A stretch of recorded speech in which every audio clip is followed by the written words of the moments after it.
Welcome to M R stenography. अगर आप channel पर नए हैं तो चैनल को सब्सक्राइब कर लें। डिक्टेशन अभी 5 सेकंड बाद शुरू होगी। स्टार्ट। आइए आज हम अपने विचारों को उस दिन तक ले जाएं जब हमने गणराज्य की घोषणा की थी।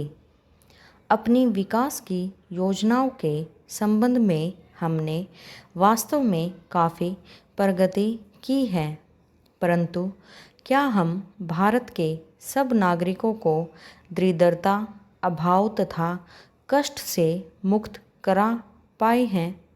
प्रकृति की शक्तियों को अपने अधीन करने और जनता के कल्याण के लिए उन्हें नियंत्रण में लाने की दिशा में भी हम आगे बढ़े हैं, किंतु हम यह नहीं भूल सकते कि कुछ महीने ही हुए हैं हमें भारत के उत्तर पूर्वी प्रदेशों में भयानक बाढ़ का सामना करना पड़ा था, जिसके कारण यातायात के साधन छिन्न भिन्न हो गए और वहाँ की जनता को भारी हानि उठानी पड़ी।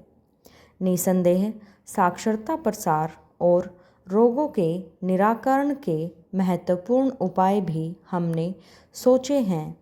यद्यपि अभी भी देश के बहुत से भागों में निरक्षरता और बीमारी पर्याप्त मात्रा में दिखाई देती है, जन कल्याण की योजनाओं को हम बराबर आगे बढ़ाते रहेंगे।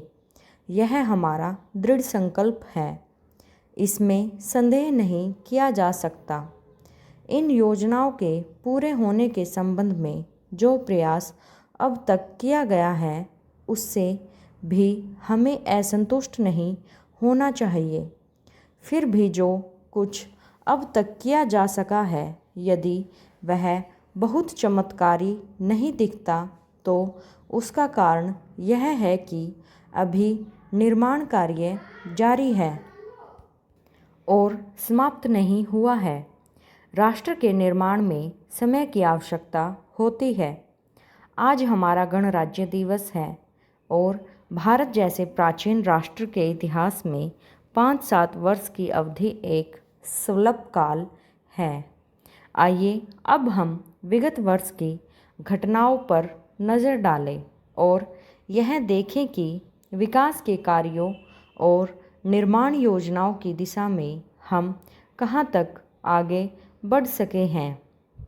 यदि मुझसे यह कहा जाए कि बीते वर्ष की घटनाओं का वर्णन मैं एक वाक्य में करूं, तो मैं कहना चाहूँगा कि संविधान में दिए गए निर्देशों के अनुसार हमने समस्त राष्ट्र के साधनों को ऐसे ढंग से जुटाना आरंभ कर दिया है, जिससे यह स्पष्ट हो जाता है कि भारत में कल्याणकारी राज्य की स्थापना का श्री गणेश हो चुका है। पिछले वर्षों में हमने जो संकल्प और दावे किए थे, अब वे मूर्तिमान होने लगे हैं।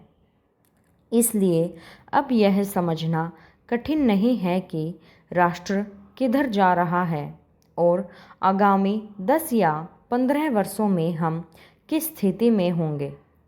महान नदी घाटी योजनाओं पर कार्य बराबर जारी है। इनमें से एक योजना भाखड़ा नंगल योजना से बहुमूल्य पानी और बिजली पंजाब, पेप्सू तथा राज्य के भागों को मिलने भी लग गई है। दामोदर घाटी योजना से कुछ समय हुआ बिजली प्राप्त होने लगी थी और हीराकुंड, चंबल तथा दूसरी महान योजनाओं की भांति यह योजना भी स्पष्ट रूप से आगे बढ़ रही है।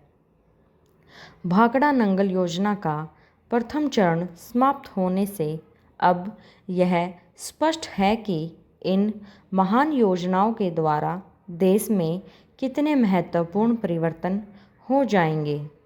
स्टॉप।